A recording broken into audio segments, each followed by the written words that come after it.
by doing acts of service, we seem to be taking a much more selfish route. So my name is Bethany Mann. I'm running for Congress, Missouri's 3rd Congressional District. I am a toddler mom. Some of you have seen me out campaigning. I'm while pregnant. This is my 3rd time around running.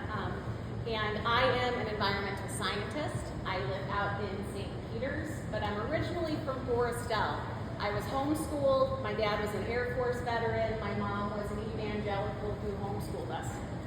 I got my degree from the University of Illinois, and I started my career at the EPA, where we tested environmental samples for environmental contaminants that had been dumped into our nation's land, air, and sea by big corporate polluters. So I got such a great first-hand view of the hard work that our civil servants go through to make sure that just our environment is safe.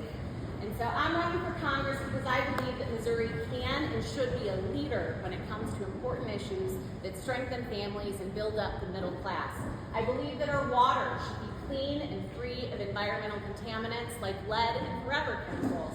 That our students should be fully supported from pre-K to secondary schooling, and our health care should be expanded and accessible and affordable and not used as a bargaining chip for big corporations to pit us all against each other.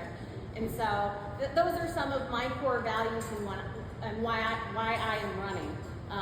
Bob Onder, well, Missouri, we'll talk about him in a minute. Missourians let their voices be heard very clearly this past election at the ballot box.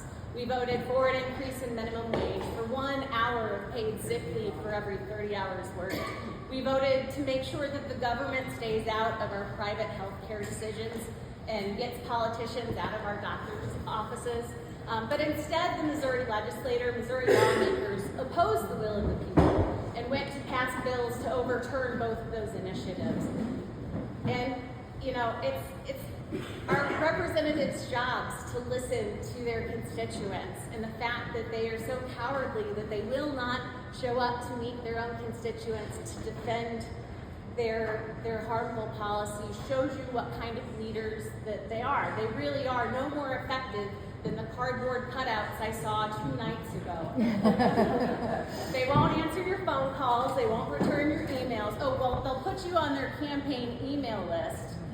And they'll use their public funds for private ventures, but what they won't do is sit down and face you. You can go to their office, they won't have staff there to greet you. I guess remote work is fine for them. And what they're doing is they're dismantling some of our American institutions, and ultimately it makes us less safe. I learned 2 nights ago that already 39% of the VA has been privatized. I don't need to tell too many veterans how dysfunctional and how difficult it is to get care when you go to a VA hospital.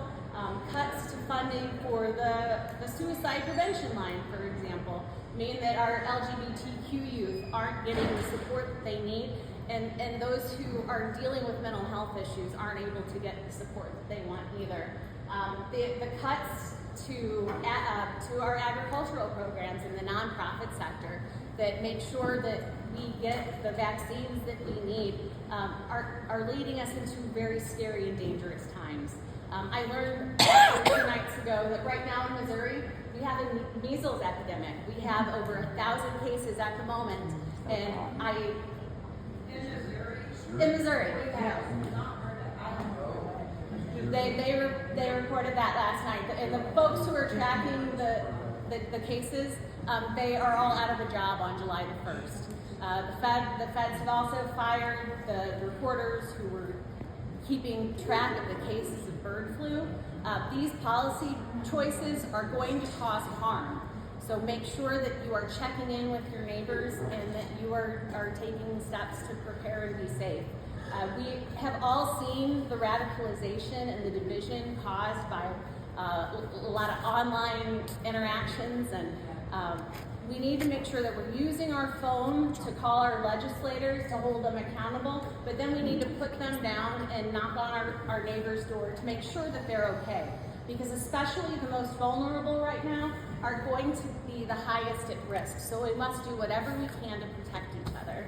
So I'm running a campaign to bring Missourians together And sometimes it feels like it's all of us working against the 13 or so billionaires that run this place.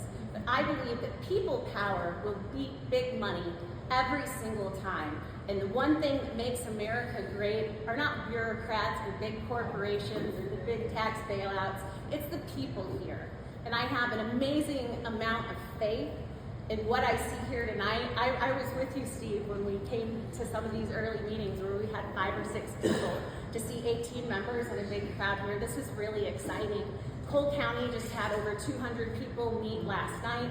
When we call a party to do an overpass protest in St. Peter's, which has traditionally been very, very red, we'll have 200 to 300 people show up. So there is some movement and some motion towards positive change, but with that positive change, we have people who are going to distract us, and we're going to have people who are going to try to overtake us. So we need to now, more than ever, come together to take care of each other, and that's how we bring Missouri forward. So thank you. I'm also happy to have a couple of minutes to take questions. Is that okay? 1 or 2 questions? And if not, that's okay. I can let Yvonne or Eli speak. It's fine. Last time I talked to you, you hadn't made up your mind if you were going to run or not, so congratulations on that. Yeah, thank you. Thank you. I have some great team behind me. I have the support of the Missouri Democratic Party, and you guys are really in for a treat. Because of the hard work that we've done with the Missouri Democratic Party, I'm on the executive board of the Missouri LGBTQ caucus, and I serve alongside with them. Some of the town halls that we've put on, some of the work that we've done to get Prop A and Amendment 3 put on the ballot and passed, it's garnered the attention of folks on the national stage. So the DNC has invested heavily in Missouri. They've identified the 3rd Congressional as possibly being within the margin of error from from some of those special elections that are happening across the country. In an election cycle where Democratic messaging really didn't do so well, it was, kind of slid 2 points a little redder. In the Missouri's 3rd Congressional, we held the line and we moved the needle forward. So our Cook score went from an R15 to an R plus 12, and if we do another 3-point spin, that puts this right into hot contention. So it is possible. And it's happening because of what you guys are doing here, which is connecting with your neighbors and growing the base, and you see nothing but good and promise. So it takes all of us. It's coalition building, and it's not for the weak of heart. We're not always going to agree, but we need to stay on track with the mission to make sure that we're protecting families here at home. So while other politicians are in DC or Saudi Arabia, comparing the size of their plane cabins, we're going to be focused on what we're doing.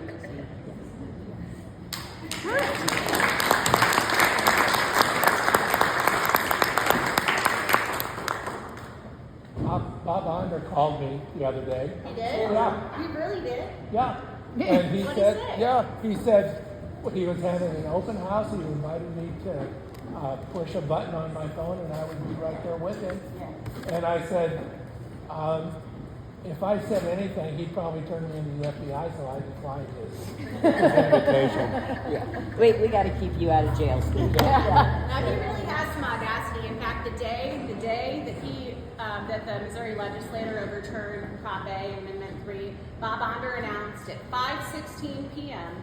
that he was going to have a virtual town hall from 5:50 that evening to 6:30. And so he doesn't even give his constituents the dignity of a 24-hour notice that he will be available. And his calls, I've attended his last virtual town hall.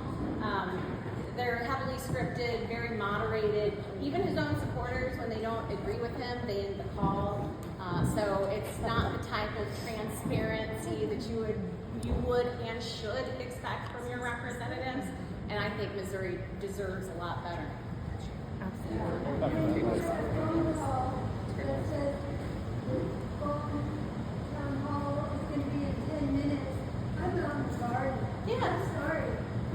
Yeah, well, and it's entirely disingenuous because really the only reason he held it was so that he could rub salt in the wound. Yeah. So So Bob made sure that Bob honored when he was senator, he wrote parts of the original abortion ban. It has been his life's work to ban access to our health care. He's also said that he wants to make the entire United States of America a right-to-work state.